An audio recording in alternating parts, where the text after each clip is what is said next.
उतरई पारा। कलयुग केवल नाम आधार, कलयुग में एकमात्र नाम ही आधार है, भगवान नाम महिमा, भगवान का जाप ही हमारा कल्याण का मार्ग है। परीक्षित जी बोले गुरु जी यही तो सबसे बड़ी विडंबना है, भजन करने में मन नहीं लगता। बोले सुनो, भजन करने में मन लगाने का बहुत सुंदर उत्तर है, सरल रास्ता है कि जिता सुनो जित श्वासो जित संगो जितेंद्रिय स्थूल भगवते मन संधारे गरिया। जितासनो जित श्वासो जित संगो जितेंद्रिय, जितासनो जित श्वासो जित संगो जितेंद्रिय, चार शब्द हैं। जित आसनो, सबसे पहले आसन को जीत लो, ज्यादा देर बैठे करके एक ही आदत डालने लगे, बोले पद्मासन लगा करके बैठे गए।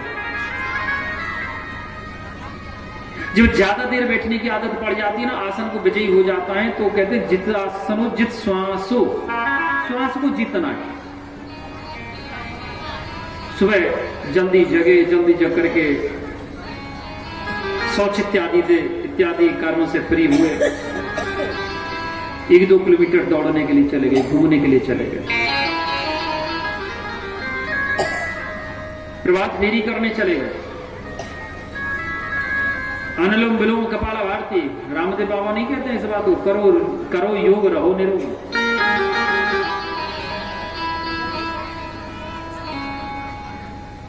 योग करने से ब्रह्मरंध्र की शुद्धि होती है, और जब ब्रह्मरंध्र हमारी श्वास नली शुद्ध हो जाएगी तो कोई परेशानी नहीं होगी।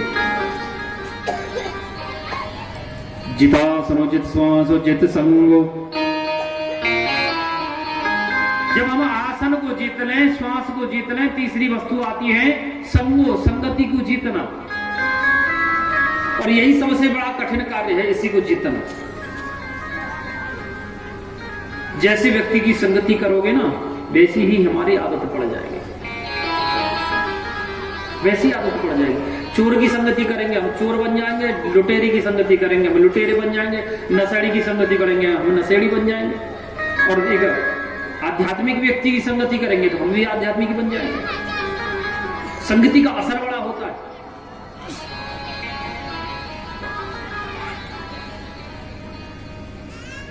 एक किसान थे बहुत बढ़िया, अच्छे पैसा वाले किसान, उनका बेटा और बहू, वे पोता पोती इत्यादि विदेश में रहते, पत्नी का स्वर्गवास हो गया। बेटा को टेलीग्राम किए, बोले बेटा ऐसे बात है। बेटा विदेश से आया, 15 दिन में माता के अपने क्रियाकर्म किए, जब फ्री हुए 1-2 महीने बाद जब जाने लगे, बोले पिताजी हम जा रहे हैं। 1-2 महीने बाद जब जाने लगे, बोले पिताजी हम जा रहे हैं, आप भी चलो। अब तक तो माँ थी, तो माँ के साथ आप यहाँ दोनों रहते थे आप लोग, अब माँ भी नहीं, आप अकेले जो है उचित नहीं आपको अकेले छोड़ना, आपका मन भी नहीं लगेगा। बोले नहीं लगा, मेरी जन्मभूमि से मुझे बहुत प्रेम है, मैं नहीं जाऊंगा। अरे बोले नहीं पिताजी चलो। पोता पोती जिद करने लगे, बहू जिद करने लगी। बोले तो एक शर्त पे चलूंगा। बोले कौन सी शर्त है? बोले मेरी ये शर्त है कि मैं 5 महीने तेरे साथ रहूंगा विदेश में और 1 महीने अपने भारतवर्ष में रहूंगा। बेटा ने स्वीकार कर लिया। बोले ठीक है।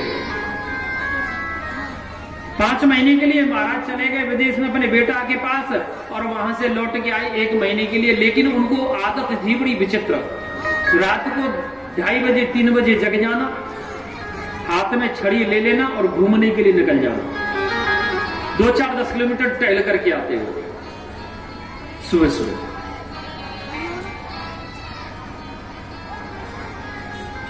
उनको यही आदत, घूमते घूमते मन लग गया।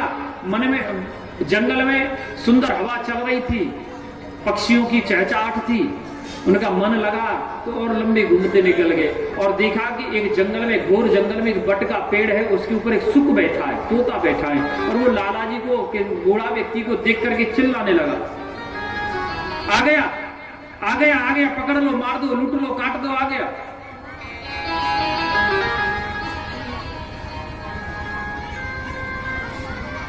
झाड़ियों से लुटेरे निकल के आए, बल्लम फरसा तलवार दिखा करके।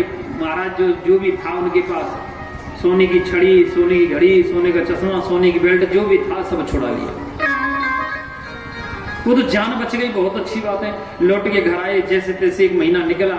1 महीने बाद फिर विदेश चले गए बेटा के पास, फिर वहां से 1 महीने के लिए फिर आए, लेकिन आदत नहीं छूटी घूमने की।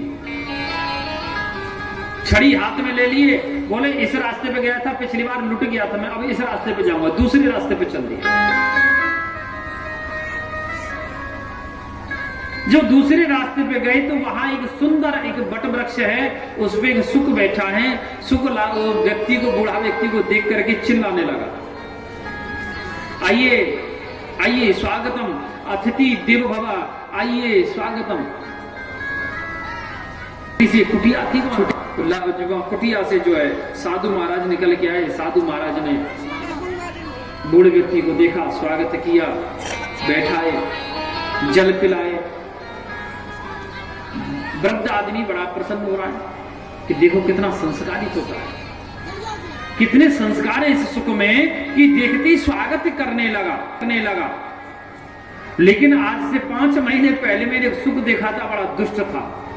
उसने देखते ही मुझे लुटवा दिया, चिल्लाने लगा था कि आ गया, लूट लो, मार दो, काट दो, आ गया। लेकिन ये कितना संस्कारी है। साधु महाराज कुछ कहते वासे पहले सुख जी बोलो उठे बीच में, बोले महाराज मैं वही तो होता हूं जो आज को 5 महीने पहले आपको लुटवाया था। बोले नहीं बेटा, आप वो नहीं हो सकते। अरे आप कितने संस्कार युक्त हैं, कितने संस्कारी हैं, और वो कितना दुष्ट था। बोले नहीं मैं वही हूं। कैसे वही हो सकते हो भाई भले आदमी? बोले ये महाराज संगति को असर है। अर्थात पहले मैं चोर, लुटेरे, डाकुओं की संगति करता था तो मेरी अपनी मनोवृत्ति प्रत्येक व्यक्ति में मुझे चोरी दिखाई देती। आज मैं साधुओं की संगति करता हूं तो आज मेरी अपनी मनोवृत्ति साधु जैसी होगी। तभी तुलसीदास जी लिखे इस बात को कि बिनु सत्संग विवेक न होई, बिनु सत्संग विवेक